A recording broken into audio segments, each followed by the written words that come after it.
I'm Carmine Gallo here with Sir Richard Branson to talk about his new autobiography, Finding My Virginity. Do you like to be called Sir? Or is that something I should only say when I'm in the presence of the Queen? No, nobody else calls me Sir. Just the occasional American. They quite like the Sir Richard bit. But I like it too, yeah, Sir. Yeah. Okay, let's talk about something that you and I are both passionate about, and that is storytelling.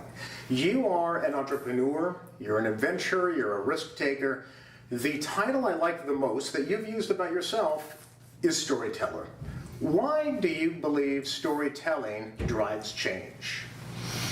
Because I think telling a good story and using it to illustrate a point brings that point alive.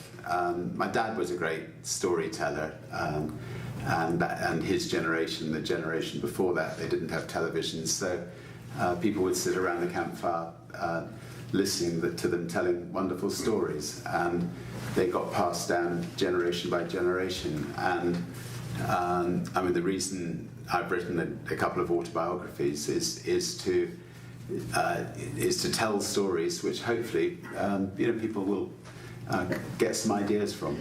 And I think you're a natural storyteller. On the first page of your book, very first page, here's what you write. If your life is one long success story, it won't make for a good read. So you take your reader on your successes, but also on your struggles and your adversities. Why not just celebrate success? I think that if somebody just has one long success story, it's very boring. And I mean, I think I learned early on. I mean, for instance, when I first tried to break the transatlantic record for the fastest boat across the Atlantic, it looked like we were going to do it no problem, and then we sank about 200 miles from Britain. And I remember the news story.